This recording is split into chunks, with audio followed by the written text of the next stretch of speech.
I literally just had a camp, I'm gonna say 2-3 weeks ago, youth football camp. Myself, my other co-regional director, Kasim Reed, and we partnered up with Legacy Youth Foundation, which is from Michigan. And we held a camp at Enon. You know, Enon don't really, they don't let they fill out nowhere. Yeah, I was going to say that. That was a major feature. Shout out to Enon. Yeah, got to give Pastor Wall a shout out because they don't. Shout out to Enon for allowing us to use that field, but we were able to have close to 200 kids away from any danger for 3 to 4 hours. Not only that, we had former NFL players there, we had teachers there, principals, we had community activists there, and it was a bunch of uplifting men there. And for almost 200 young men to see that, it's something that they need to see. It wasn't so sports focused. Right. It was other than that. We hear somebody cursing, we put a stop to it. Yo, we pull them aside, had that conversation with them. Like we got to show these people how to move because they're not being taught that. We are live here in the studio on Spiritual Connect Radio. I'm in here with my man, Chris Pender Jr. Yes. Chris Pender Sr. We're missing some comrades today, but welcome to Above Average Black Men. We empower, inspire, and uplift the community. And I end every show, we're going to start every show, as my dad always told me, man, you have 2 choices in life. You can either shrink to your circumstance or rise to the occasion. On this show, we choose to rise to the occasion, man. Yes. So we're here to educate, empower, equip, and inspire. Yes. That's what we're here to do tonight, man. So hope you guys are in there, man, and we're going to talk about purpose. We are going to talk about purpose tonight. We're going to give our guests a few seconds to try to arrive. If not, we're going to jump into this thing. So what I'm going to do is... I think either way, we can still jump into it and always double back. Well, let's jump into it, man. So you had a comment or question about purpose. Let's start there. For me, purpose is forever evolving. And, when you're young, your idea of purpose is like these short, small, in my mind, small-minded accomplishments or things. Yeah. And I've gotten older, more mature, and I feel like having more life experiences and starting to settle in what I believe my purpose is. And again, purpose is interesting because I think it embodies a lot of different things.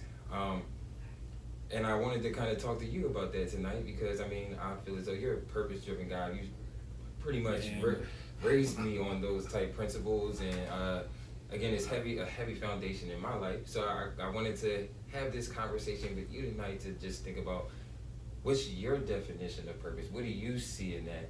And, how is and why is that important? And raising a child, or just even in your own personal life. 2 things. One, I want to take time out to say this, man. This show is sponsored by FamCom, Families and Communities on the Move, and Hungry. Yes, sir. Hungry Sports Camp. I want to make sure that that's out there known, man. But yeah, purpose to me is huge. I think purpose and vision go hand in hand. I think purpose is the difference from being mediocre, and pursuing excellence. I think purpose is what's lacking a lot of people. I'll use athletes as a perfect example, and then I'll get into why I think it's important. I think if you get a guy like a lot of those old school players like Michael Jordan, right. Charles Barkley, a little closer, Allen Iverson. They believed they were created to play basketball. Those guys believed that was their purpose. That was them being Mozart. That was them being Michelangelo. Mm-hmm. That was their masterpiece. And I think a lot of modern day players, Charles Barkley said this, and I agree with him, don't reach the greatness or the status they should because they don't view it that way. It's just a hobby to them. It's just something I do that I happen to be good at. And I think when you understand purpose, that's what you were built for. When you understand purpose, that's the thing that man, that for me, wakes me up in the morning. I can have a rough night, a rough day, but when I wake up in the morning, you know what? I know this is my purpose. I give you the perfect example.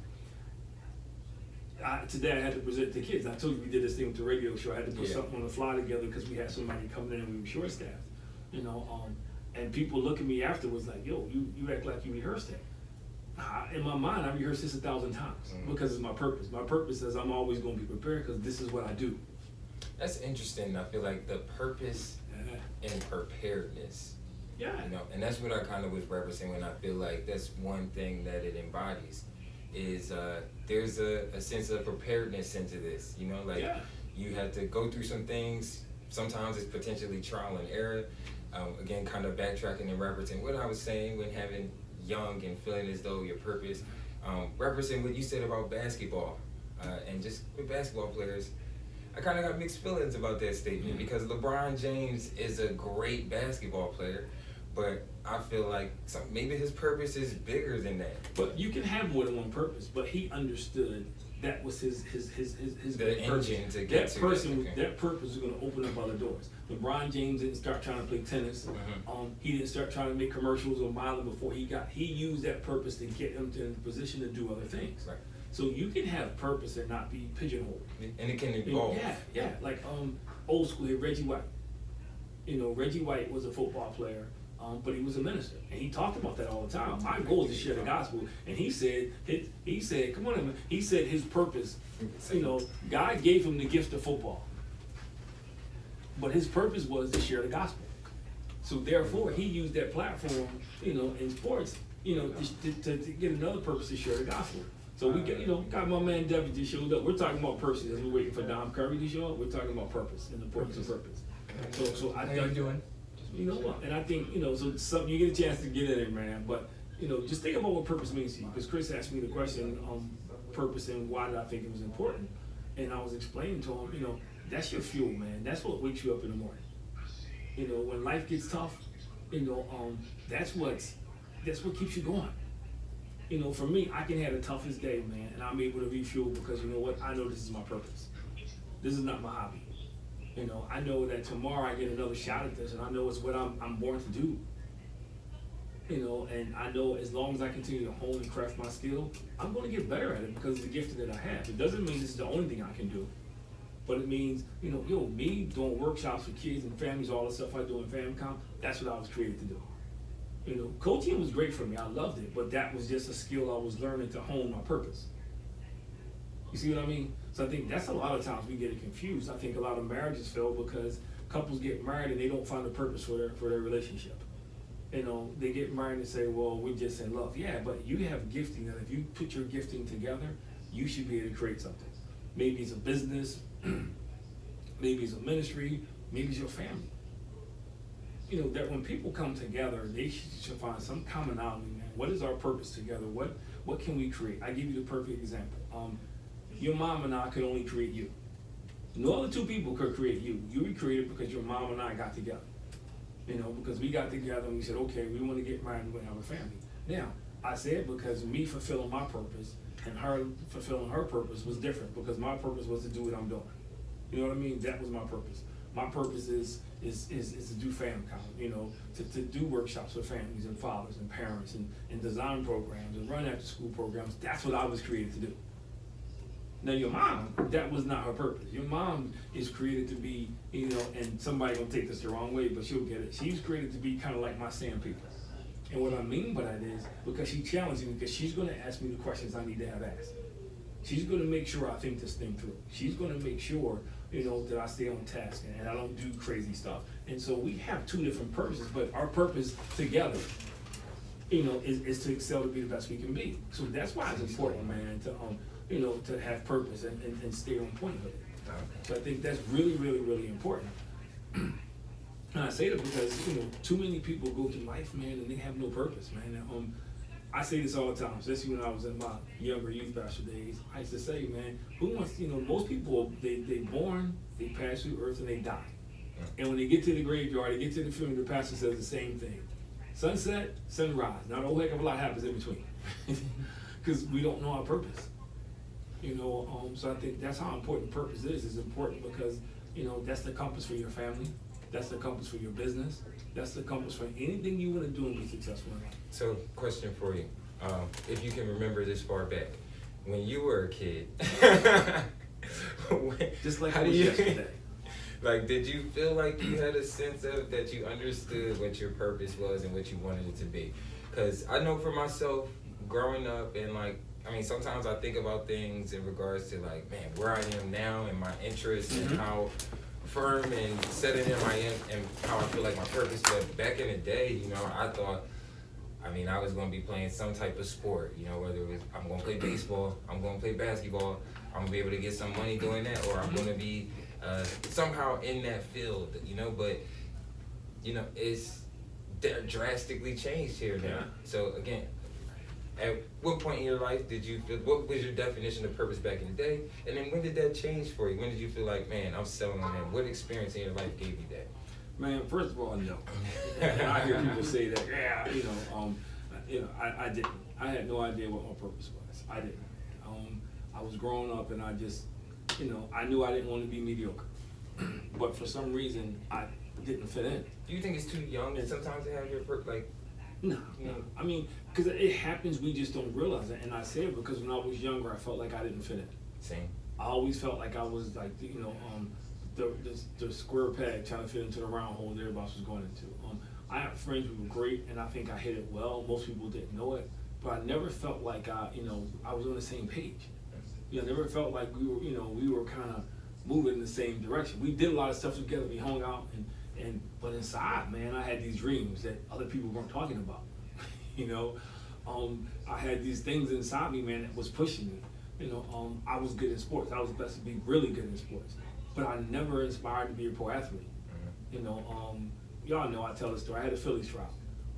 Didn't work out too well. Some say because I really didn't prepare like I should, but that wasn't it. And I just knew that I was created for more than running around North Philadelphia.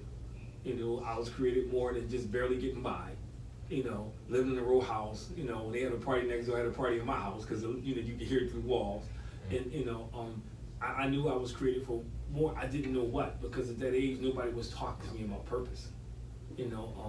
I correct people now. At that age, everybody was talking about surviving, and to me, there's a distinct difference between surviving and living, and purpose is the difference. So I didn't know.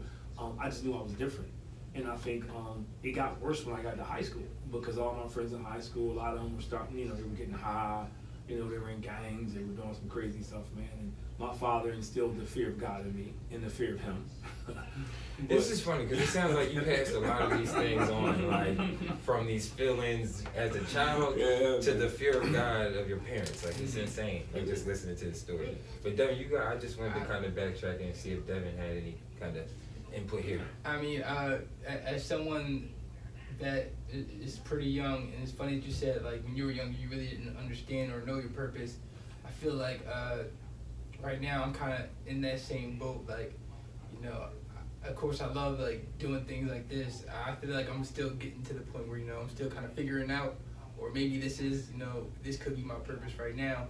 But I think it's interesting that you said like you didn't know, which kind of makes me feel a little better about myself, because like sometimes I feel like I'm lost. So. Well, but I think a reason why a lot of people feel like they lost is because they're not actively seeking their purpose. Purpose is not going to drop on you out there like, ooh, like I used to think God was going to speak to me in this James Earl Jones voice. This is what you're supposed to do. Yeah, but it doesn't. And how you find your purpose is by trying different things and trying things that you love. And when you try different things and you try things that you love, you'll find out what you love and what you don't like. Your purpose is always going to be something that you love to do. It's not going to be something that you don't like to do. However, your purpose is not necessarily something that you've already done. That's what people get confused at. Your purpose could be that next thing that you try to do. You know what I mean? Your purpose could be, 2, 5, 10 things away. It's ironic because I look back things I experienced as a youth and some of the things that, before I really found my purpose, I don't think I found my purpose till I was probably, 5, 6, 7 years in corporate America. But I would ask, the question I would ask is like, what were the steps that took you to, achieve such a thing? That makes sense. Yeah, I was willing to stretch myself. I was willing to do things I'd never done before, because everything I did wasn't working. Pretty much getting out of your comfort zone. Yeah, I mean, because definition of insanity is trying the same thing over and over again and expecting different results. And for me, I really had to sit back and dig in and say, you know what? Let me try something different. So I was in corporate America. I was in corporate America, man, and I thought I wanted to be an accountant. Because I got to wear a suit and tie every day, man. I was clean as the board of health, poor kid growing up in North Philly. I just want to wear a shirt and tie every day. Our guest is here, taking up half the room. Welcome, sir. How you doing? What's going on? Welcome. We're talking about purpose, so we're going to segue because I know he has to go, but I'm going to finish this statement up and then we're going to move in with our special guest. But Devin asked me about purpose. How did I find out? And I was explaining to him that most people never find their purpose because they don't try new things. Your purpose can be that fifth thing that you try. We have a tendency, especially as people of color, to just do what we like and not try what we don't know. So most of us go through life lost because we don't find our purpose because we do what everybody else is doing. It's that when you dare to be different. And me, I was in corporate America, because I always wanted to wear a suit and tie, man. Because I was a poor kid growing up in North Philly. I didn't have it. So I thought, get the closet with the suits and how many ties I have. I got all this stuff, man. And then I realized one day sitting there, I kept changing jobs. And people, every time I went to change jobs, they were offering me more money. So people thought I was just trying to get paid. I wasn't. I was just trying to find something that I really wanted to do. And somebody said, hey, I'm having this youth conference. Why don't you come up and hang out? So I go there to hang out in the Poconos and I hang out in the youth conference. And one of the speakers got sick. So the guy said, yo, we need a speaker. So I'm looking around.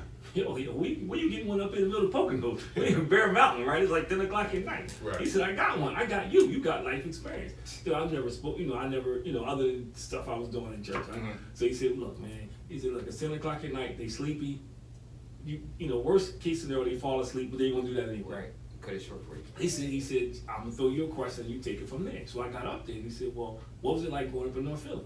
That was a slam dunk question. That was easy. Yeah, and so by the time I got finished, man, these kids are crapping and asking me questions, man, because most of them kids never been to the hood, man, and they think everybody from the hood is like, It's probably Don Corleone, we university. Yeah. So by the time we got through, so this guy said, look, man, how much you charge? I never charged anybody in my life. So the guy said, look, man, I need you to do some other stuff for me. And he said, look, I'll pay you $150 a shot. I'm making $150 to do this. This is nothing. Yeah, it's nothing. Just talking. Until I found out people was making $1,500 to do it. And then I changed the game. Right. But that's how I discovered. And then shortly after I left corporate America and I got a nonprofit, long story short. But I do say this. I remember when I was in junior high school, I remember a teacher told me, man, that I was never going to bend because I talk too much. I'm pretty sure I make more money than he makes now running my mouth. I mean, you get paid to talk, right? So I think this worked out well. So anyway, introduce our special guest there, man. We were together before at Sharif School. At Sharif School? Yeah, remember they did we stood in front of the school. I still got the picture. Oh, yeah. Yes, I know what you're talking about now. I know what It you're was a talking about. couple years ago. Yeah. Do want to introduce a guest here, Don Curry. Had the pleasure of playing against this guy in college, man. He has a tremendous background. I love seeing what you do on Instagram. Middle school teacher, coaches high school, the doctoral candidate. Yeah. Bro, man. Yeah, get into that. And then just a former NFL player, that's like the last thing to toss on the list. Like that's, but all those other things, and father, I should have put that at the top of the list. But wanted to just bring him in, talk to you, man, dig into kind of your past, how you were brought up. We talking about purpose and goals tonight. So maybe you could go into, how was that important in your upbringing? Right. What was your goals and visions growing up, and like, how did you set that path to move forward and attack that? So my goals and vision was obviously just growing. I grew up in North Philly as well. So being a young kid from an athletic family from North Philly, my goal was to make it to the NBA. I got a basketball family. My aunt, Marilyn Stevens, all-time leading rebounder and scorer at Temple University. Yeah. I played. We used to play Gus Team Night together. Yeah, so that's my aunt. My dad, Dominique Stevens, won Division II national championship with NCCU. Played overseas, well known in the Philly rec league. Not only rec league, but just like when 16th Susquehanna was jumping back in the day. Right. Yeah, 40th in Parkside. Right. Yeah. 42nd in Parkside. All that. Played in those leagues. He's playing all out there. So, wow. So everybody, it was kind of like a lot of pressure for me to make the basketball squad and stuff. But I started playing football. I was playing basketball as well, but for some reason, as I got older, I realized football became more natural to me. Basketball, I would always be the team player. I didn't care too much about scoring. I just wanted to dunk with somebody. Right. I mean, I've seen that. That's all I wanted to do. Dunk with somebody, Never get a couple on me, just to rebounds, put that a note couple out block there. shots. A couple people from your team, though. I was at the Couple people from your I've seen team. it too. We talk about it. So, that was my thing. So, when I realized how much better in football I was in basketball, people would ask me, like, what you going to choose? Because my college career coming down to an end, what you going to choose? I'm like, well, I choose football. I mean, I realized, like, I'm 6'3", 225-pound receiver. could jump out the Mega building, bounce. Yeah. catch. I'm like, that's my calling because the NBA, I can't guard Dwayne Wade. I'm not even gonna try. Like, I'm being serious. I and can't real, tie a right, shoe. right. I mean, so I was like, man, instead of me trying to be moved from a small forward to a point guard, I'm like, look, I can stay a receiver. Went through a little bit of trials and tribulations because I had graduated from Cheney, but I had a semester of football left. So going into my senior year at Cheney, they fired the football coach. They fired the track coach. I ran track too. Basketball coach left, so I'm like, man, I got no coaches up here. My dad was like, listen, I want to put in for the basketball coach. If I stay, will you stay? I was like, yeah, I got you. So I stayed, graduated, ran track, played basketball. I had a semester left. So it was like a recruitment show all over again. Mm-hmm. Ended up going to Cal PA. They were Division II contenders. Well known, had a Division I quarterback transfer coming in, good receiving core, good coaching staff. But I ain't play. I had 4 catches. Battle injuries. I just trying to go to the field. I was moving to safety. I'm moving to tight. I was trying to do anything but just play football. Ended up playing a D2 All-Star game.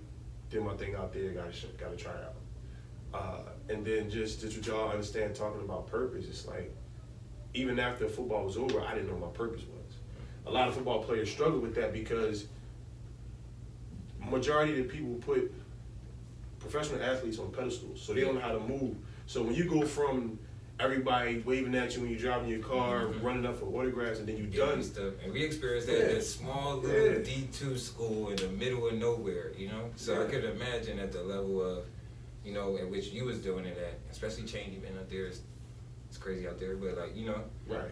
definitely could imagine how drastic of a change that was for you to go from having all that praise and attention now, speaking like, man, what am I supposed to do now when football's over?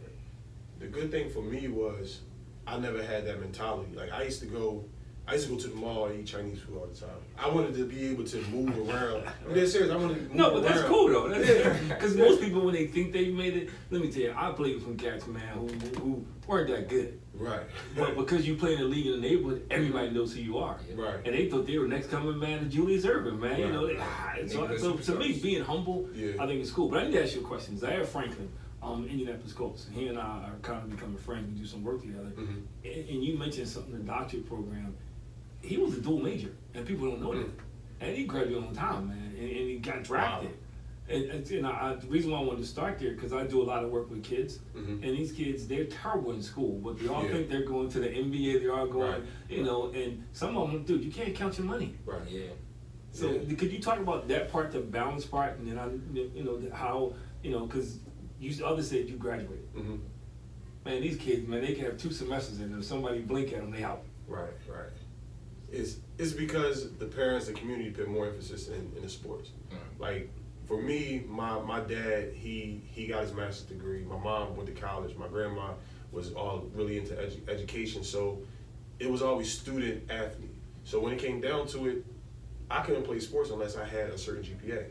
I couldn't do it. Same.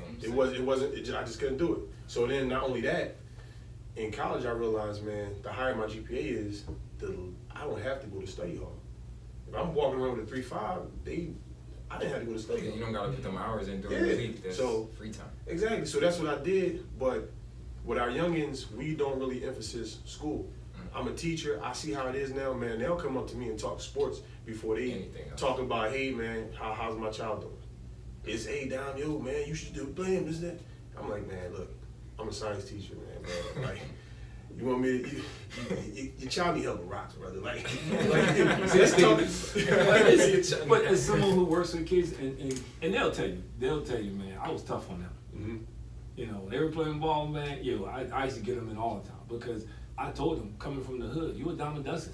Yeah, true. You know, it's guys, you know, and I took them down 27 Clearfield. Yo, you coming from the hood, you a dime a dozen, man.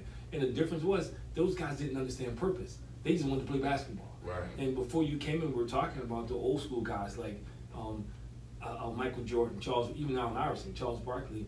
They knew they were created for basketball, so they put everything they had into it. Yeah. But they also knew what they had to do to be able to play. They put the pieces together, and I'm gonna start a buzz, but like to me, like that's what's wrong with Ben Simmons. Seriously, it's just a hobby to him. You know what I mean? It's not like this is what I created to do. This is the talent I have that nobody else has.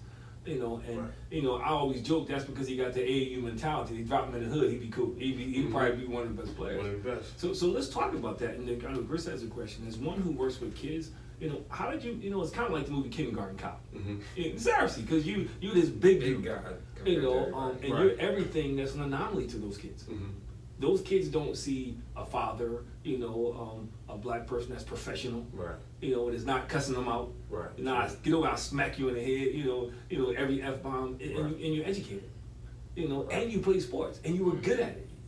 Mhm. That's, for these kids, man, you know, that's an anomaly to them. So Yeah. how did you make that transition? Because it had to be a blow to the ego. Let's be honest, it had to be, you know, a little shift in that paradigm. Nah, man. One thing about me is I know how to adapt to what's going on. So even after football, I say I went through a little depression phase because at that time everything was football. Then it just was like torn away. I didn't know what to do.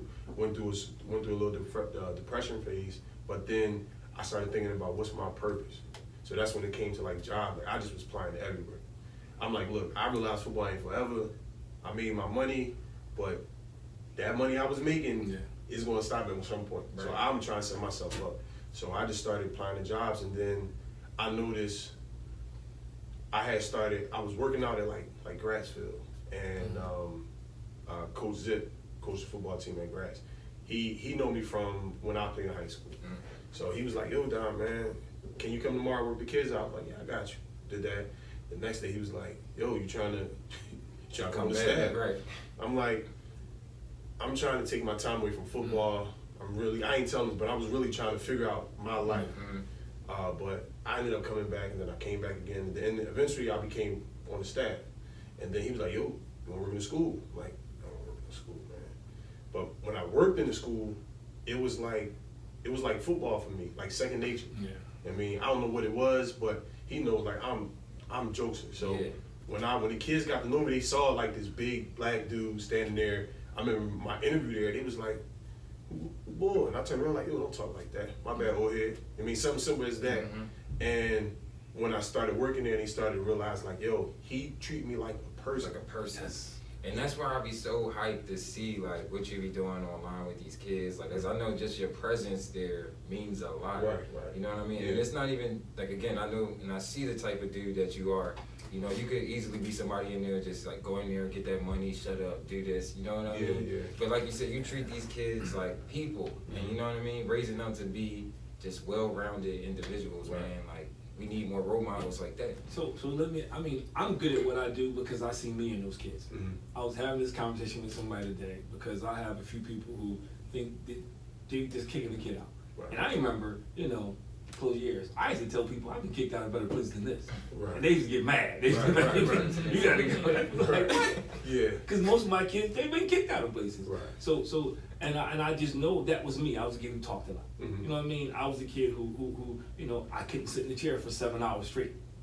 You Right. know, and now they give you ADHD, they want to put you on Ritalin. Yeah. What I just remember, so I relate to those kids, and those kids relate to me. You know, because they'll be cussing something out. I'm like, yo, you know, and then we'll start having this dialogue. Right. So do you see yourself in some of these kids? You think that's part of it? Yeah, because the school I teach at is Cleveland Mastery Charter. So I literally grew up around the corner. Oh, that's- Between oh, that's Nicetown good. and Archer Street, that's where I grew up at. And my grandma worked there for 30 years. My family members went there. So going there it made me feel good because now I'm starting to see some kids of people that I grew up with. And I just make sure when I first met the kids or the students, they realized who I was for Mr. Curry. So it's been a full year in, and I got some people sitting me up now like, yo, I didn't know you played football. I was like, yeah, I played a little bit, you know, leave it at that. But yeah, I played a little bit. So I don't want you to only talk to me just because I played football. I want you to talk to me because of me being me. I mean, so majority of the time, like the kids, we just hit off the back, man. I just was being myself, you know.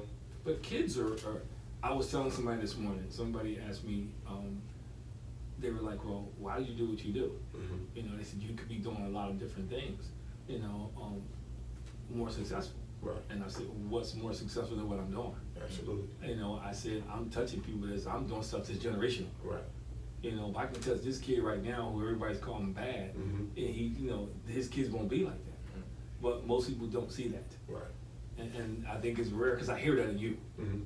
I hear that in you. Like when I interview people, I'll ask them a question, man. I'll say, you know, finish his statement. You know, I think all poor people are. You know, I think kids are. And you can tell the way people respond, man. You know, well, Right. urban kids, how you can pretty much feel where they are. Right. So, so let's talk about your journey, though, man. This is, you know, I know time is short here. So, how did you get from A to Z? Because most kids think they skip over B, C, D, E, F, G. They do. Mhm. You know, they don't understand that it is a journey. Right. You know, like Devin asked a question before you came in. He said, "Well, when did you discover your purpose? You know, how did you discover your purpose? What was that process like?" Right. So I feel like I discovered my purpose just from, I've always been involved in camps. From participating in my She Wallace camp growing up, and then after I was in it, I was a counselor. Well, participated in NYSP. After I was in it, I was a counselor. The change. Well, real quick, most people don't understand the heritage of Gratz basketball. So when you say Rasheed Wallace, most of them don't have any idea Yeah, that's what the Gratz goat was to me. for so many years. But that's the go to me. yeah. So shout it out. Nah, because Rasheed Wallace, he went to play in North Carolina. I Dude know, was I know. had some anger issues when he got, but he was a great player. Passionate. And the many that came out of Gratz. Gratz used to Right. produce him like left and right. Yeah. Bernard Stewart. So Yeah. we go down the line, but just the camps. Every time I participated in the camp, I always came with counseling. Sunny Hill, John Cheney camp was in it, counseling. And I realized when I was a counselor, like I enjoy seeing joy coming from the kids. I literally just had a camp. I'm gonna say 2-3 weeks ago, youth football camp. Myself, my other co-regional director, Kasim Reed, and we partnered up with Legacy Youth Foundation, which is from Michigan. And we held a camp at Enoch. You know, Enoch don't really live, they don't live in Philadelphia. Right. Yeah, I was gonna So, say that yeah. was a major feature. Shout out to Enoch. Yeah, gotta give Pastor Wallace a shout out because they don't. Shout out to Enoch for allowing us to use that field, but we were able to have close to 200 kids away from any danger for 3 to 4 hours. Not only that, we had former NFL players there, we had teachers there, principals, we had community activists there, and it was a bunch of uplifting men there. And for almost 200 young men to see that, it's something that they need to see. It wasn't so sports focused. Right. It was other than that. We talk about, we hear somebody cursing, we put a stop to it. Yo, we pull them aside, had that conversation with them. Like we got to show these people how to move because they're not being taught that. Right.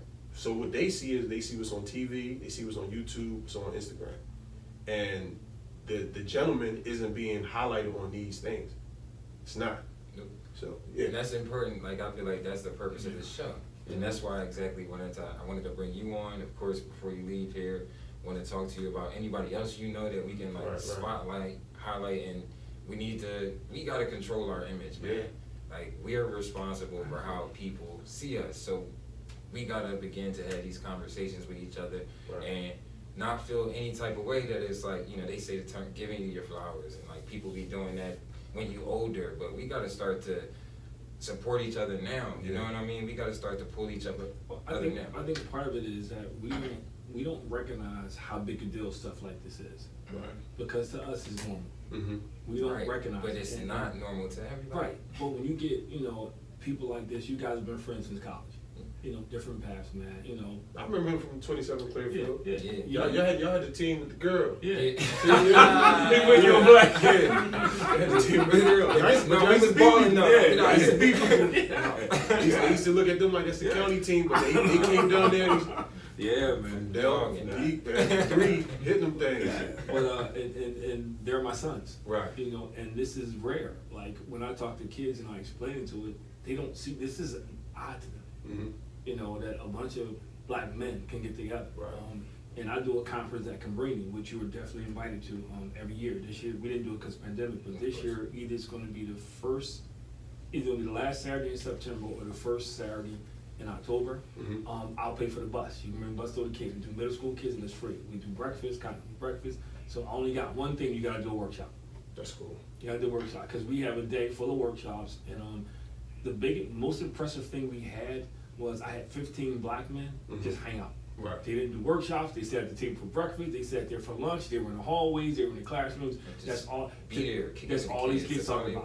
want. I run into these kids now, man, and because a lot of them I work with in Norristown, that's all they talk about Right. was, and even some of the Caucasians who were like, where did you get those guys from? Mhm. You know, because Yeah. everybody had their pants pulled up, when nobody talking slang, when nobody hat cocked to the side. Right. It was a bunch of, and we came from many walks of life. Some was professional, some was laborers, but it was just this thing, and it was no incidents. Right. Everybody they kind of set us up, I think. I hope nobody's watching, because all of a sudden there was no security, there was nothing around. It was nothing around. They just left me in the building. Right, Usually right. somebody is around and say, yo, they just left us in the building. You got it, Doc. And I'm thinking to myself, like, who does that? Right, right. You leave me in there with 125 kids Mhm. and guys, but it was amazing. So we're gonna be back there. So I definitely want to make you a part of it. And Chris has a Yeah, question. so I know you referenced kind of bringing that together at E9. So do you have a nonprofit program, or is that just something you did one time that you wanted to do, or like, what are your goals or your vision? I mean, again, we talking about purpose. Right. Do you feel like you are selling into what do you want to do now in terms of being a teacher and a coach, or do you want to do kind of continue to grow and evolve from there as well? I actually want to, as much as I like teaching and working with kids, I want to be able to speak to more kids instead of, because I'm stationary at this school, so I'm putting myself in a place where I can go from school to school to school, so that way now I can spread the positivity instead of only keeping it in this one building. Yeah. But I do have a nonprofit. It's still in the works. It's Dom Curry Foundation, Mm-hmm. but I partner with a lot of nonprofits as I plant a seed. That's my guy, Ryan. Shout out to Ryan Harris, a Cheney alum. He does his thing out there in North Philly, and he touches different areas, man. He's amazing. That's somebody who I'm gonna holler at to get him on the show for y'all. Yes. Well, we got to talk, because I am I've been the president of the Philly chapter. We kicking off, and it's called the King Movement. Okay. But Brian Dawkins, Mhm. Chris Broussard, all those guys, Right. man. Ben Carson, Mhm. not I Ben was Carson. like, I I gotta make know. that clear. I know. Most people don't know, I but don't yeah. know what that So was. my goal is to bring those resources into this area, Mhm. and one of the things I want to do is I want to create a network, and because I don't do what you do, we do similar stuff, or Right. we touch different people, and I think that's what Philadelphia is lacking. Mhm. A group of black men that's willing to Come work together, together, work, not compete. conglomerate, yeah. What's yours Right. is yours, what's mine is mine, Right. but do things together. Right. And so that's what I'm working on. So I had a conversation. I've been having conversations with a couple people, filling them out. I love what I do, man. I wouldn't trade it for anything in the world, man. I'm like you. I'm just moving to the next level. Yeah. But yeah. So anything I can do for you, man. But the Cabrini stuff I'll give you. I'll pay for the bus. They get a free T-shirt. They get free breakfast. They get free lunch. We have a ball, man. We have a good time, man. So Yeah. I just need to work. That's your payment is a workshop, man. I don't mind. Because I you're don't okay mind with doing the a workshop. That's no problem for me. So where does your passion come from? Where do you get that? Because this can be tiring, man. If you don't have passion for this, you Yeah, done. you need passion and patience. But it comes from my grandma. She passed away this past year, but she was somebody that was big for not only the community, for the block and the community. Bringing kids from Huntington Park, from Erie Ave, in her house, teach them how to read, give them something to eat. And she did that for years. And I look at it like when I was a kid, bro, I thought my grandma had bread. She ain't had a bread. She didn't have it, but she found a way to not only feed the people in her house, but to feed the people that's on her block, in her community. So just to see how hard she worked to make the next person better outside of her family, I'm like, man, I know I could do that. I know I could do it. She always had me right there next to her when she's doing it. Hunt down, go get them something to eat. I'm a kid, I don't want to do it, but Yeah. I did it so much that it became second nature. So now I'm literally walking there and see a homeless person, I'm giving them something to eat. I'm not recording it. I'm not, hey, make sure you get this. Nah, I'm passing the sandwich, passing this, and I'm out. Like, It's funny you should say that, because that's my biggest argument, that we want to do stuff for people, but we want to shame them. yeah. We do. We want to make sure, look what I'm doing. Look what I'm doing. Like, yeah, this Yeah. person's Look just at trying this to get guy. it. I'm about to get a sandwich real quick. Yeah. And then we got to get his They wanna feet. put him on They've been down his luck for like 15 that. years. Yeah. His sister's a cokehead. Yeah, they- Just going feed in. him. Yeah. So, and there's a couple other things that I do.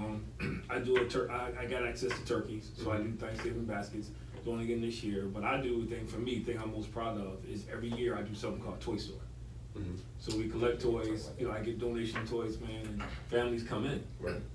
And it's free. So my thing is though to help them feel empowered and self-esteem. They get to shop. Right. They get right. to walk around and they get to pick out, you know, 3 toys, a different station, 3 to 5 toys, plus a coat for every kid. Right. So if they got 5 kids, they get, excuse me, 3 toys or 5 toys, however, you know, to them to collect. And they love it. And we don't charge. And we have gift wrappers there. We have, and it's wrapped for free. So. It's for free, man. You know, and last year I was blessed. You know, we had some appliances to give away, and I'm thinking nobody's gonna take these appliances. Man, let me tell you, man, them appliances went before the gifts went. One mom said, "Yo, my daughter need to learn to do some chores." And she took a brand new vacuum. I'm cracking up like she don't want that for Christmas. But that's another thing we can talk about. So that's what I kind of got my hands on a lot of things. But yeah, but definitely, man, we'll definitely keep in contact because I know you short on time, right? Right, so you got this 7:40, so I know you got.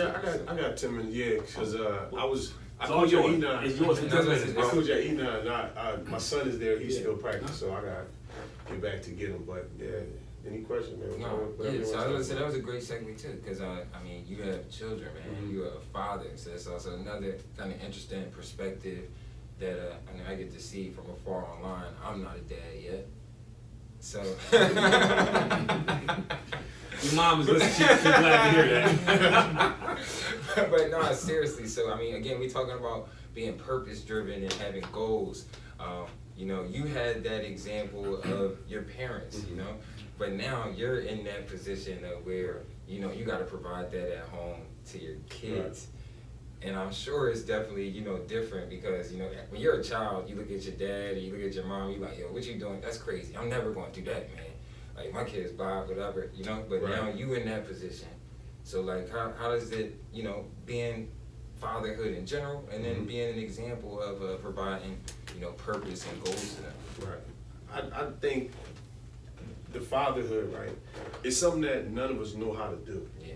Like, with moms, they're working themselves up to it because they carry the baby. They're nurturing the baby. So when you think from when they find out they're pregnant or from day one, they're eating for 2. We can't eat for 2, and we can't do things like that. Like we're there, we're in support, but we don't know fatherhood until that baby literally comes out. It's like that's just how I feel. And when we're able to see the baby and teach them how to move, especially sons, like I have 3, and they emulate me. Yeah. So like it's been times where I'm in the shopping center and I see an old lady trying to put a box in the trunk. Stop, boom, get out, help them out. And one day my son asked me, like, why'd you do that? I was like, nobody was gonna help her, and she'd have been there for the next I don't know how long.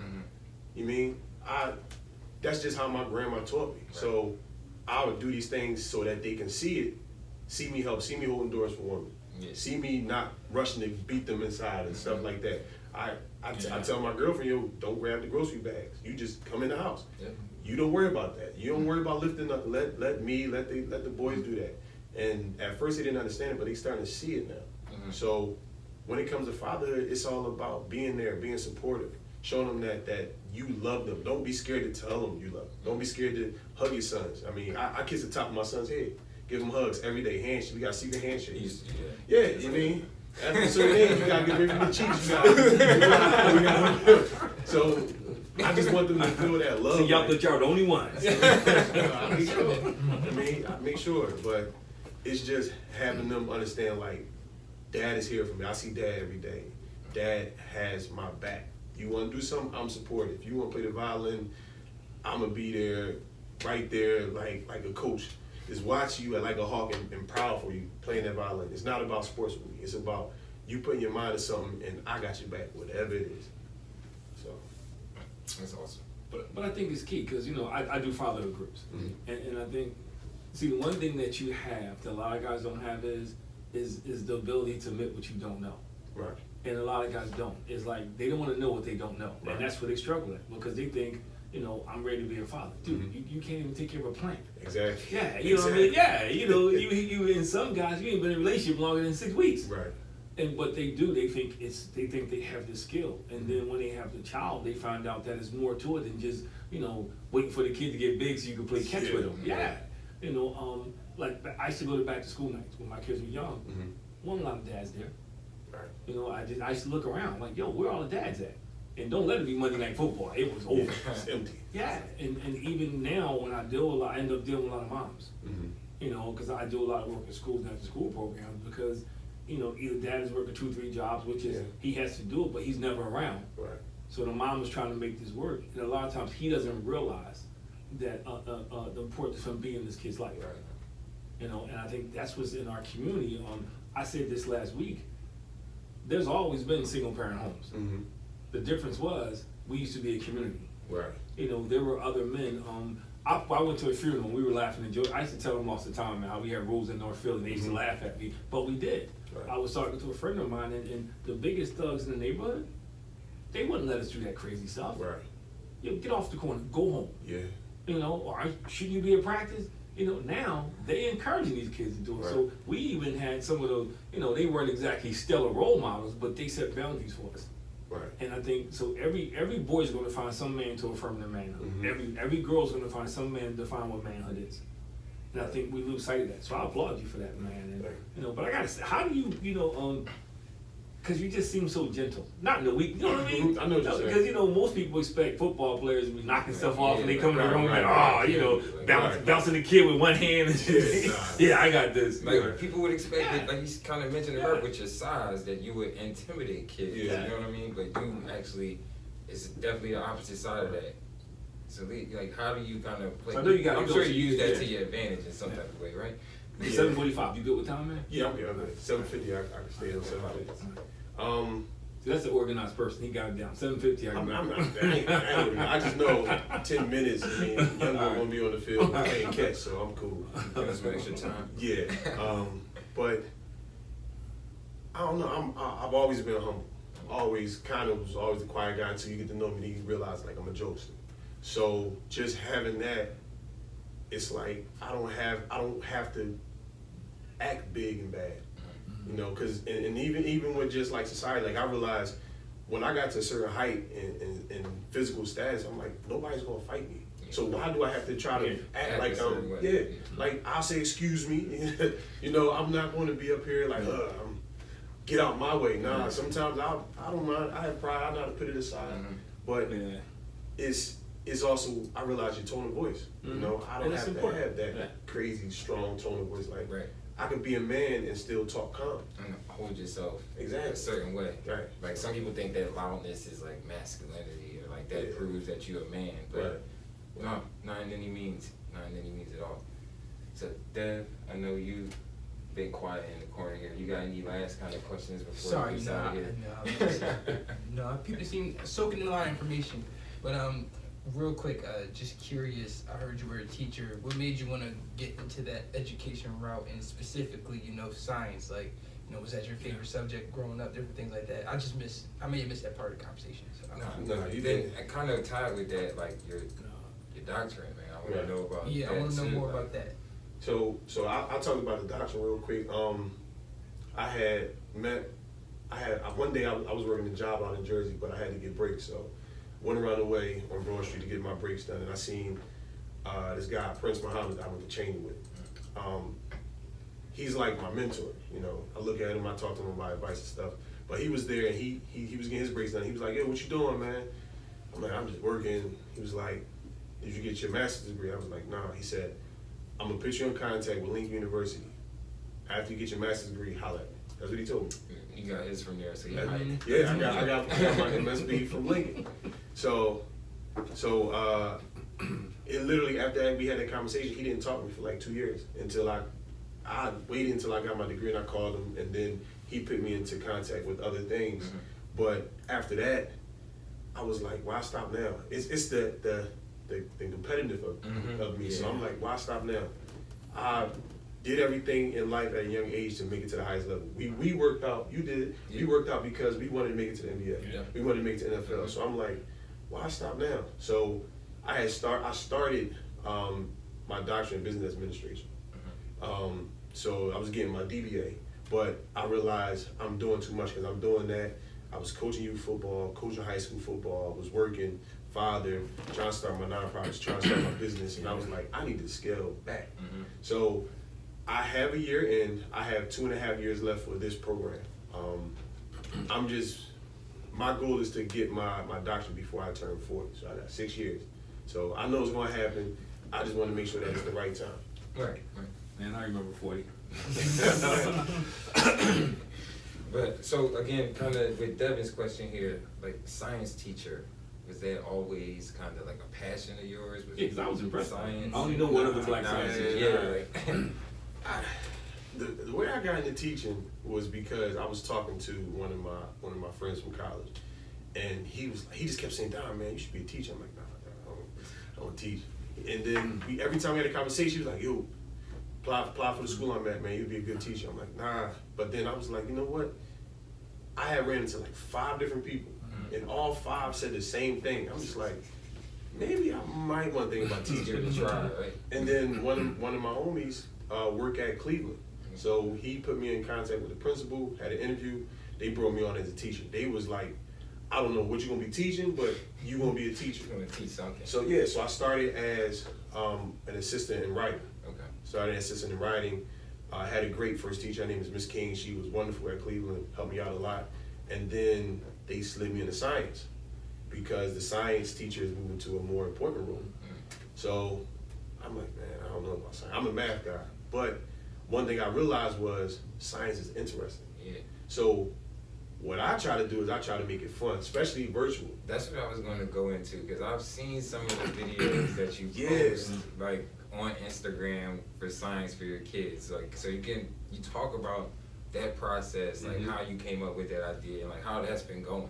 Bill Nye, man. Yeah. You know, we grew up on Bill Nye, so Sure. seeing how he interacted with the camera, well, I felt like with us, even though he's behind the camera, I did the same thing. And the one thing that I knew was, if I do experiments and I do them at my house, it'll have the kids realize like, yo, these teachers are people. Like, Yeah. they don't just work, sleep in the building. They actually go home. So even when I like show, like I did a condensation experiment and like with the bottle, and I used the bathroom, turn the shower on so they could see how the condensation, all that. And he was like, "Oh, Mr. Curry, you got a nice bathroom, man. Oh, Mr. Curry, you got a nice bathroom." They talking about the They talking about everything It's about else. your house. Yeah. But after them, But they got talking it. about it, Yeah. they was like, yeah, when the condensation, when the warm air hit your cold mirror. So I'm like, see, Yeah. so just finding ways where they can relate and keep them attentive, because doing it online was stressful, man, because you can't see half of them, Yeah. and you know, You gotta keep them engaged. Try to keep their cameras Yeah, on. try to keep the cameras Because on. I did the same thing when we started virtual programming. I did 2 things. One, I was cooking with the All Stars. Yeah. You did like a cooking I taught thing Kristen online. doing this hokey cooking show. Well, it started out hokey, but they liked it. I liked it a lot, man. I get Right. calls to bring it back, and we would just cook. We would film it, and we would cook. We did fried over. Matter of fact, I was showing some kids today. Quick, easy The stuff. camera. kids. They was like, yeah, you know. And one of the teachers was like, yo, how did you make that pasta? They was like, Right, yeah. right. So, but it was the same way. It was entertaining. Because we would laugh and joke, and he would make fun of me. That's the best part That's they pretty like. Because right, they're not right. used to that interaction. Right. But it was. And I remember doing a lava lamp in my basement. I said, okay, we're going to do a lava lamp because my science guy got sick. So I did a lava lamp. And they were more concerned about what's behind me because I got a couple jerseys behind me. Yeah, Like, that's your yeah. basement? Yeah. So, Yeah. But they got it. Right. So I know you got to go, bro. But you're welcome here anytime, Yeah. man. And of course, I'm gonna get with you for sure. Like I know you talked about having somebody else come on, but before you dip out, you got any like last words, any type statements? I know you got a. I don't know what you're going to do with this because Chris told me at large. But Yeah, I probably lie. You got to Give it to that's you. what I Give it told to you. Like, I'll give it to you next time, man. I mean, you had the other ones. I would just say, thrive off of positivity. You know, look at it as being contagious.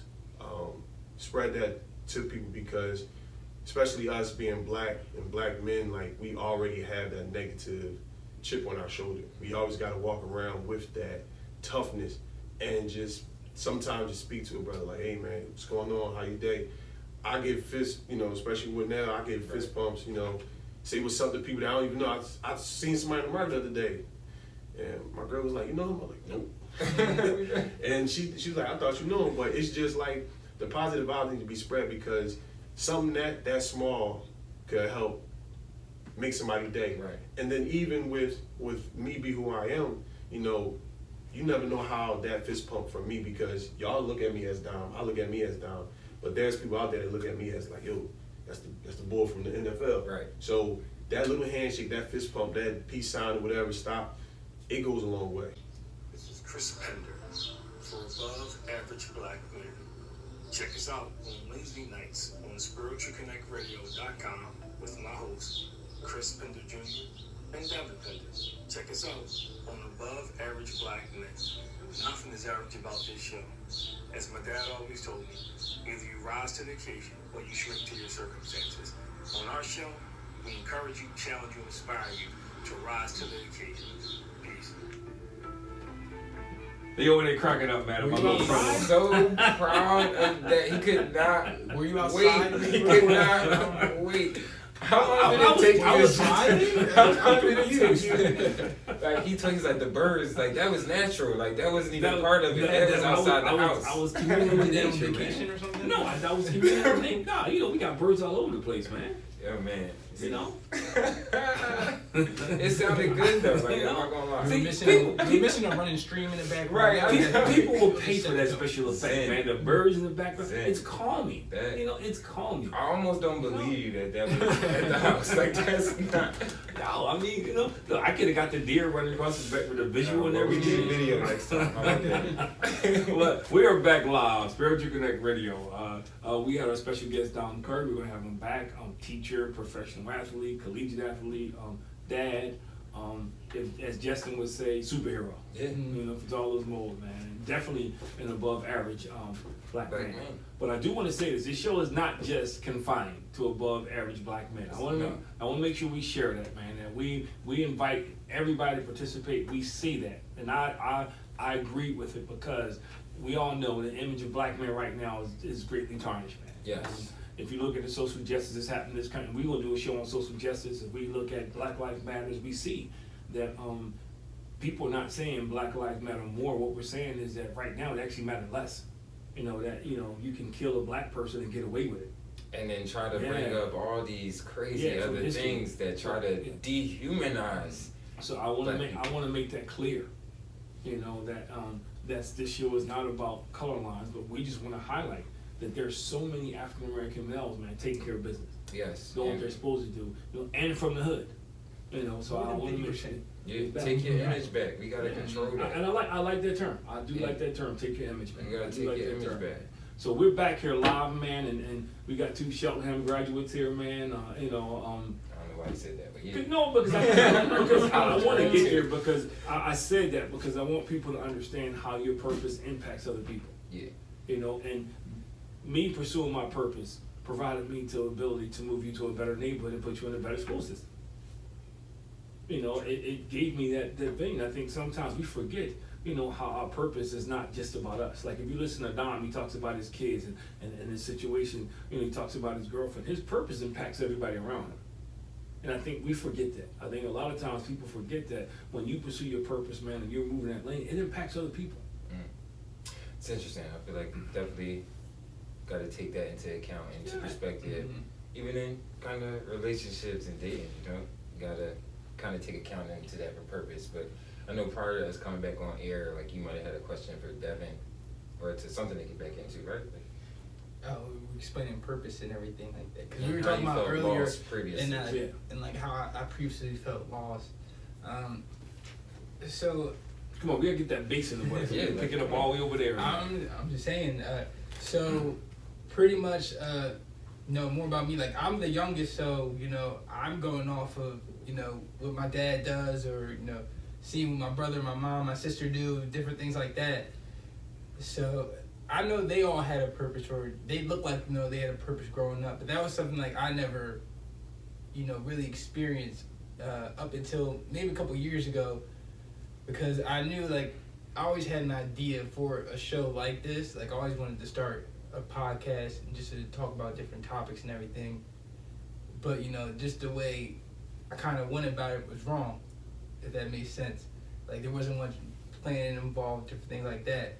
But it's funny, like getting to talk to my dad and my brother, and like seeing like they were thinking the same thing.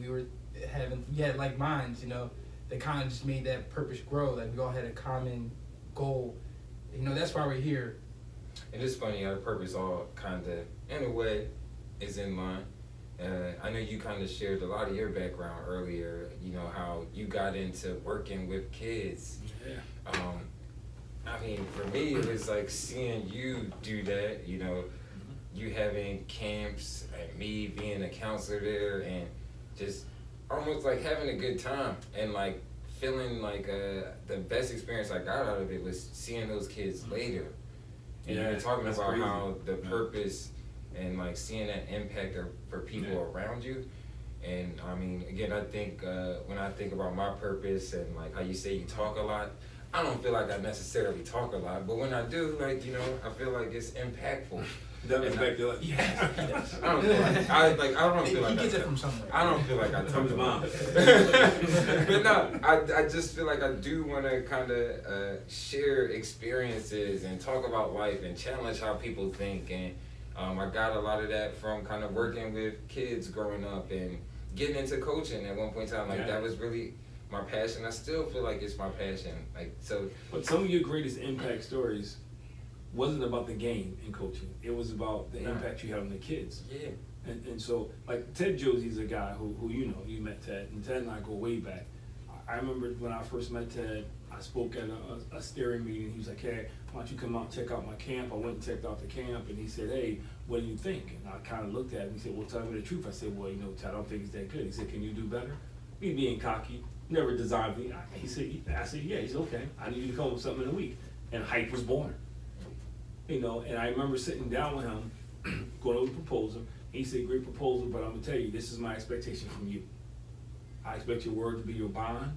I expect you to deliver what's on this piece of paper. He said, you and I can be friends, but this is business. And he laid the groundwork for our relationship. And to this day, he's been a mentor. We're great friends. I respect him. And he has that leeway to correct me, you know, and to challenge me. So his purpose and what he was doing got me start, you know, helped me get to where I am today. So I didn't mean to cut you No, off. go ahead. But I had another kind of interesting question here, because you just mentioned in reference kind of a mentor. Dom also mentioned and referenced that tonight as well. And again, do you feel like that is something that is important for when you are chasing or following your purpose? You know, is that whether you think you found it, or is it something, you know, kind of like somebody you might even just you find along the way who put you in that place? Because Dom's in that situation almost. It was somebody he knew that kind of started to guide him. I think it's a combination of three things. One, I think it can be somebody you find. I think two, it can be somebody who finds you. You know, and just like sees potential. And I think like Ted Josie kind of found me. You know, and he saw something in me. You know, that he was willing to take and, you know, nurture and water and grow and stretch and, you know, be prepared to go through some tough times, because I was still wet behind the ear. You know, and I think the third thing about it is, though, I think you have to be open to it. You have to be open to understanding, and that I know what I don't know. And you have to be open to having somebody and giving them permission to be totally transparent. Like, look, you know, hey, you screwed up. You know, you need to do better. That wasn't a good choice. And I think, you know, in church we call them accountability partners. But I think a lot of marriages fail because people don't challenge the men, like, yo, that's wrong. You know, and I always say this, and I say it to you, and I say it to my kids that I deal with, and I call them my kids. I always explain to them, man, see, your friends should never let you fail. Your friends should never be encouraged you to do something that's going to mess up your life. And I think it's the same thing when you look for a mentor. You have a mentor or somebody that's going to work with you needs to be somebody that has permission to correct you, but it's only going to correct you in the right things. You know, not encourage you to do bad things and not you know, applaud you and not pacify you. That's what a mentor does. You know, and I think it's important to have one because they're going to know things you don't know. I think I look at you two guys and I look at Nicole. The thing I'm most proud about the three of you guys is because you took what I had and you took it with your own gifts, and then you're and my mom used to get mad when I say it, but you're better than me. That's what mentoring is about. Mentoring and true leadership is about investing what you have in somebody else. They're taking your gifts and their gifts and they're exceeding you. That's what it's about, and I think that's why you need one, because they can give you things that you don't have to add to what you already have. And I think that's how you pursue excellence. That's how you get better.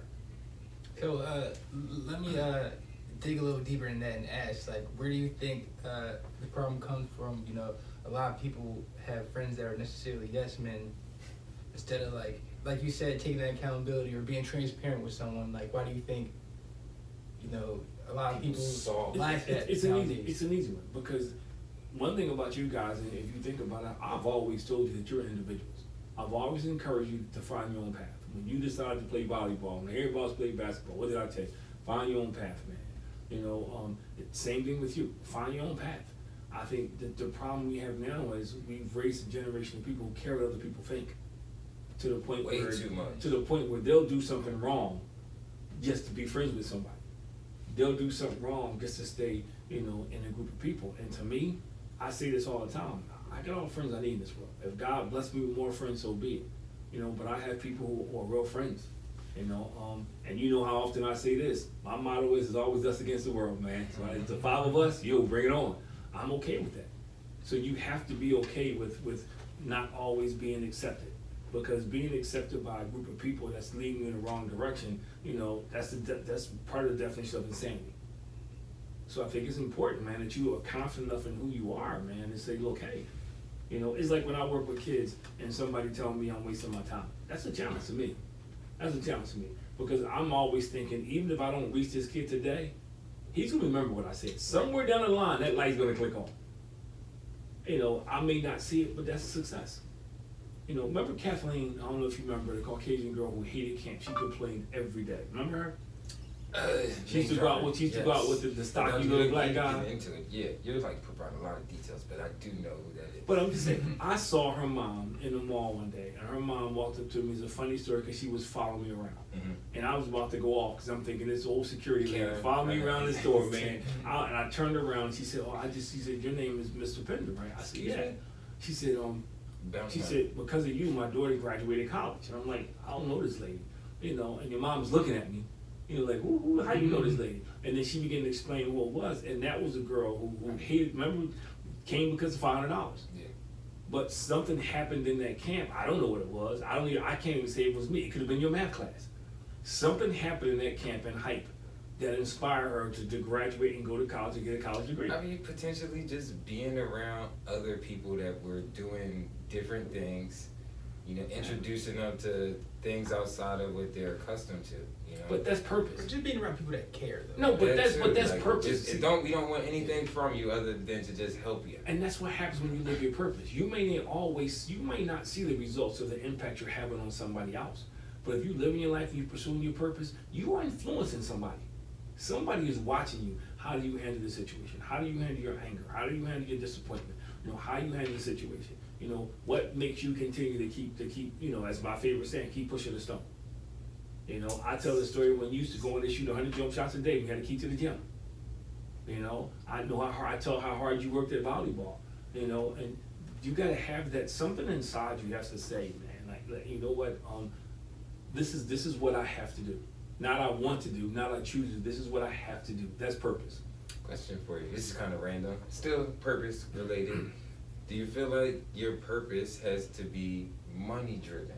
No. Like I think I know it doesn't, but I just wanted to bring up that question specifically because I feel like some people might occasionally cross the two, and think that your purpose is your job, or like, I gotta get this career, like I gotta get to the top of this mountain and get this money, like that's my purpose. Let me say this, and not without getting deep and spiritual, but I want to take it to the spiritual side because that's who I am. I mean, we are on spiritual. No, it's but okay. but I'm gonna take it to because that's who I am. I honestly believe if you pursue your purpose in Christ, He'll supply what you need.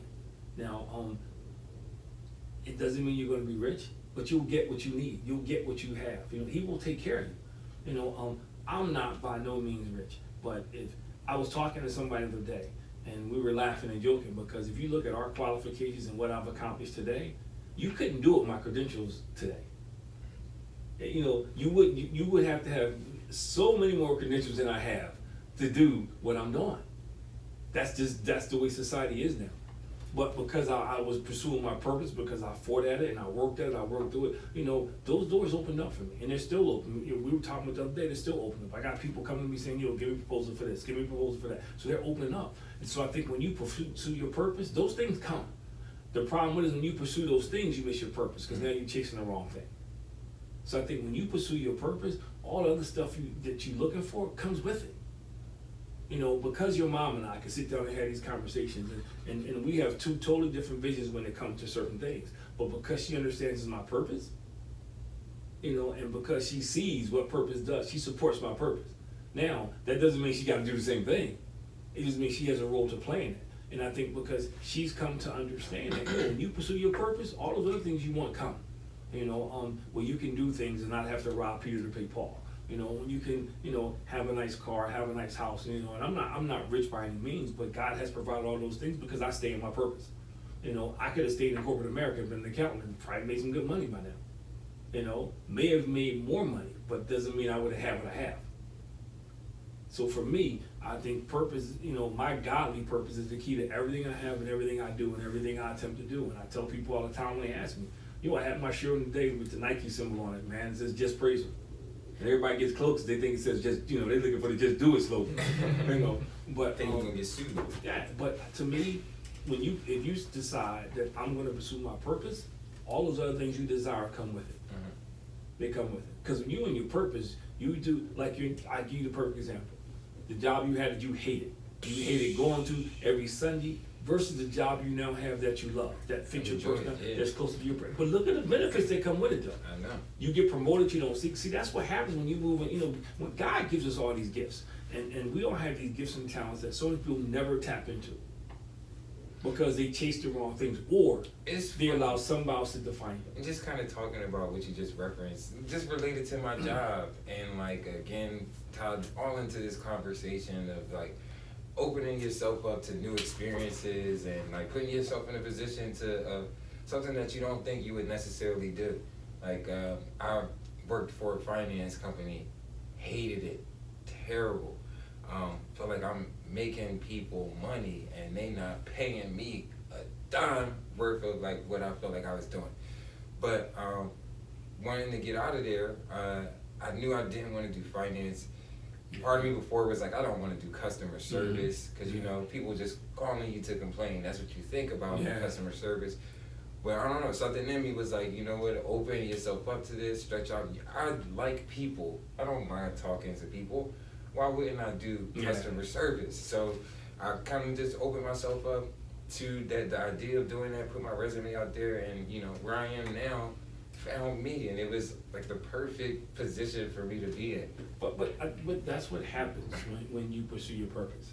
You know, because I've pursued money before and it doesn't make you happy. Jess and I, you know, I give a shout out to Jessalyn Lamar, our standing comedian who's not, our house comedian who's not with us tonight. But and he talked about it, man. He talked about it. I was looking at the video, and it's funny because he says, you know, some of his cousins are gonna be mad at him, you know, because you know one thing I don't know if he really understood what he was saying, but see, everybody is not supposed to be on your journey, and when you pursue your purpose, those people will fall off. You gotta let them fall off. Yeah. Most of us, we holding on to people, man. We hold them around us, and you so busy holding their hand, they weighing you down. And I had to learn that too, because it's like, you know, you get attached to people, you think you're supposed to It's take human nature. everybody, It's right? human You're nature. supposed to Yes, take and it's everybody for the people- ride. And there's people you, especially you know, like Yeah. from when you were younger in elementary school. And listen, not everyone is meant to, you know, take that trip with you. Because if that's not, if you're headed Separate the somewhere, emotions. that's just like if you came to me and said, we want to do this show, Dad. And remember, we had two different names at first. Remember, my name was You Got the Power, you know, and you guys said, well, It's like Dad, the 90s. we think, no, well, it was just basically meant that I wanted people to understand they have the power to change themselves. You know, to stop relying on everybody else and tell them who they are and what they can do. And so what I'm saying is, you know, it would have been easy for me to say, well, I can get the show, I can get this in the studio, this is what we're gonna do. But when you understand your person and who you are, you listen to people. You know what I mean? You hear what people have to say and you can discern, okay, well, that's not a bad idea. You know, it's not that my idea sucked, but that's a better idea. Well, you know what? That's a different approach. For me, it was like, okay, especially when you explain what you were trying to do, and I was sharing this with the kids today, I was like, you know, my sons came up with this concept, and they were able to explain to me the demographic, you know, the population we were trying to hit and why. Because I had them answer that question. For those of you who don't know, I taught a class today and had a group of kids develop their own radio show. And I had them come up with a name, they had to come up with a format, and they had to come up with a why. Why are you doing this? You know, and that's the part that they all struggle with. Yeah. You know, and then they had to come up with, you know, the demographic population, and then they had to come up with, you know, who could they get to advertise. So they had to start thinking about this stuff. Like, you know, like one kid came to me and said, well, we're gonna sell Zion Williams some sneakers. So I You know said, Nike already doing that. so I said, well, no. So I said, who are you gonna sell them to? He said, we're gonna sell another basketball player. So I said, think about that. You know, other than Michael Jordan, you don't see basketball players wearing another basketball player's sneaker. So I said, but I was able to work with them through the process, and they discovered, like, you know what? I said, well, who buy? I said, look around this classroom. That's your demographic. I said, me, I'm not buying LeBron James. Everybody in this room who think they can play, they want to buy it. So I say that because when you understand your purpose, you hear people, you don't tell people what to do, you help people find their way. You know what I mean? I could have told the kid that's a dumb idea and this is what, no, but you walk them through the process. And those are when you know your purpose, it impacts other people, because now this kid is like the light bulb is on. He's like, well, you know, yeah, well, tell me something else. So we end up talking about, you know, supply and demand. We started talking about economics. So that's your purpose, to opens those doors for you. Yeah. And it's different for everybody. Some people don't just try. I say this all the time. Man, I got married at 22, going on 35 years. Man, I didn't grow up till I was 30. And y'all too young to realize that. That's crazy. I didn't grow up till I was like 30. Man. Yeah. I mean, just I be feeling like, yo, what was was I they doing at just like, 22? yeah. I was like, was they just way more mature than me? Like, am I like just No. really selling in right now at this No. age of 30? We about to But wrap then it up, but sometimes I no. do think about it too, because I do remember going to the softball games and baseball, basketball. Yeah, man. You know what I mean? I was So- still playing like I was gonna be discovered, Yeah, man. so I was like in I do basketball when I league, think South City about Pro that, League. yeah, I'm like, I'm there. Yeah, but I was getting it all. Yeah. that was important to me because like I look at that and I was like, well, I'm about to do this too. Like, and I saw the other You're like guys. Superman. Yeah, communal. But I didn't grow up Family. till I was like 30, and it cost me. You know, looking back on it, didn't cost me anything that, you know, I shouldn't use to say worthwhile, but it cost me some relationships, because when I decided to make that switch, you know, you got some people, you know, oh man, no, this is what I got to do. You know, this is what I got to do. It's time for me to grow up and be a better dad, be a better husband, you know, be those things, and for me to start pursuing some real dreams other than playing sports. You know, and people don't understand it. But you gotta be willing, and I'm not gonna say pay the price. You gotta be willing to lose some in your investment. And it's just like when you play the stock market, it goes up and down. You gotta be willing to lose some stuff, man, because there's some people, man, who they just don't want to change, man. They don't understand your purpose. You know, they want to party all the time. They want to get high all the time, or you know, they don't save. It's just things they don't get what you're trying to get to. And if you're trying to be somewhere, and you're trying to move to that next level, you gotta get rid of some of the weight. You know, my family was always full of stories, and I remember my grandmother used to always tell me this about it. She said, and she got it from somewhere else. I know she did. She said, you know, eagles, you know, they can fly higher than any other bird. And she said, you know, one day this eagle was flying. This crow decided we're gonna get this eagle. So these 3 crows jumped on the eagle's back. And they pecking the eagle, and the eagle's not fighting back. He's just going, and they trying to figure out, well, oh man, you know, I told you he was soft, I told you he was soft. Eventually, they start to fall off. And they fell off because he went higher. He went so high. Elevation they can't, yeah, and they couldn't maintain. go. And it's like that, you know, when you're trying to be successful in your purpose, yo, you're going to elevate above people that can't stay with you. The problem with it is, most of us go back down to get them. No, if you're going up and they can't, they're not supposed to be there. I'm not saying that you still can't be friends, you know, but they're not supposed to be there. And that's okay. That's okay, because the eagles don't fly with turkeys. That's okay, and I think that's the problem most people have. They can't ascend because they're too busy trying to take their friends with them. And you know, you have to decide, man, like, hey, man, you know, this is what I want. I'm willing to pay the cost. And there's certain things that come with the cost. Yeah, I you know, I didn't miss out on them, but you know, there's parties and stuff they went to, man, they would tell me about it. They were still playing ball, calling me up, yo, man, we could use you. I run into them in the store, oh, man, you could be playing and so on. So, you know, and hey.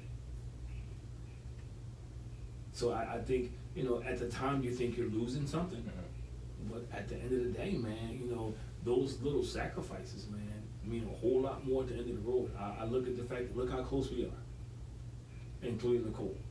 You know, how many people doing Gotta this? get her on the show. I'm gonna say we gotta have You gotta get Nicole. Nicole soon now, How many you know? people are Now it's doing like, this? man. So I say that, but we got a couple minutes left, so 8:23, so we can close out. You may want to turn it off now, because that's been a long time, man. That's cool. But yeah, so you guys can take these last 7 minutes to close out whatever you want to say, however you want to say it. Go.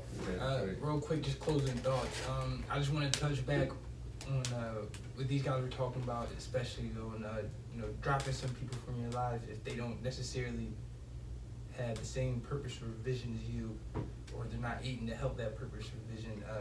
It's definitely some people I've lost along the way that in doing that it's helped me understand my purpose and it has helped me got to this point. So I just necessarily want to say it's not always a bad thing, losing people. Sometimes it's just for a better purpose. Sometimes it's written in the cards. Sometimes it's in order for you to succeed, you are going to have to let go of some people, and there's nothing wrong with that. That's great. So for me, I mean, a lot that's been on my mind lately, and just something that I've been doing that I feel like has been kind of good for my mental health and just making me feel just a lot more happier and better and not holding on to things is honestly just questioning myself, and not in a term like like, should I eat this? What do I look like today? Like questioning, why does this make me feel a certain way? Should I feel this way about certain things? Like when people say something, like, is that in line with my purpose or like my goals? Like, should I be holding on to certain things that people say or feel a certain type of way? So I feel like a lot of times we live in this PC culture now where people just get set off by everything. You gotta almost tiptoe on what you have to say. But then, like, I think a lot of people nowadays, we need to take a step back and just look internally, like, why do I feel this way about this? Like, is it really that deep? Like, is this in line with my purpose? Like, all of these other emotions and things that I'm holding on to. So, again, I think my main thing is, again, just start some self-reflection, man. Start to question, are the things that you're doing, are the things that you're feeling, are the things that you're saying in line with your purpose and goals? That's it. I mean, I have 4 questions that I ask the young people that I build with. And one of the first questions I ask them is, why are you here? Not in the studio, but that's why are you here? And they'll stop and think. The next question I ask them is, what do you want out of life? The next question I ask them is, how you plan on getting it? Do you have a plan, to go after what you want? And the 4th question I ask them is, because the other 3 don't matter, is do you know who you are? If I ask you to tell me who you are without you using your name or title, could you do it? And I'll tell them, see, I could change my name to Rufus. It's not going to change who I am. Who I am is much deeper than the name that I was given when I was born. And most of us, we struggle with those 4 questions, and we never ask ourselves those questions, so we struggle in life. It's important, and we'll close on this. When I run my men's group, one of the first things I tell them is develop a vision statement for your life. And if you got a family, what's the vision statement for your family, man? Where do you see your family at, man?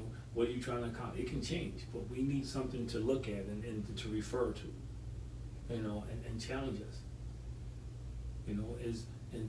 Because what's going to happen is when you start pursuing your purpose, you're going to see things that other people don't see. And if you don't have a vision statement, if you don't have something that keeps you focused, when everybody's trying to talk you out of it and try to talk you into doing different things, you get distracted. The next thing you know, you never really accomplishing anything. And it's important, man, because sometimes there's people around you will come to you and say, well, why are you doing that? Yeah. Why are you wasting your time? You should be doing this. And the kiss of death is when somebody says, if I was you, because that's typically a person that ain't got squat. But they always say, if I was you. That's true. So as we close, I just think you got to know, man, who are you? Why are you here? What do you want out of life, man, and how are you going to get there? Because most of us, we want to change, but we don't put the work in it takes to change. On my FamCom shirt, what does it say? Do better to be better. I mean, most of us, some people expect other people to change. Well, we want to be better, but we don't want to do better. But I want to close out, man. I want to say, guys, thank you for our first Wednesday night show. Thanks to Dom Yeah. for sliding through. Shout That out was a to great Dom one. Curry, Shout man. out. And shout out to a few people. My man Jeff Jones, who sent me a text, who sent a picture of us. That's who sent the text. Jeff Jones, man. You remember Jeff? Yeah. To him, man. Shout out to the people who gave. I can't see that far away, so I don't know who put the comments up there. Well, shout out to you. Invite somebody, man. Our goal is to get this show up to 1,500. We want at least 1,500 followers. I like the ambition. 1,500, man. Shout out to everyone that We need 1,500 Like followers, it, man. share it, We need you to tell your subscribe. friends. We need you to tell your nieces, mom. nephews. You got somebody, and we take topics. So you can send me topics on Facebook and send them topics, man. Devin, give them the Instagram to me, my brother. And don't be afraid to follow us on Instagram at Above Average BM. That's Above Average BM for Above Average Black Man. A² BM. Just so you know. I like that you Yeah, distinguish so- what the so- BM stands for. and-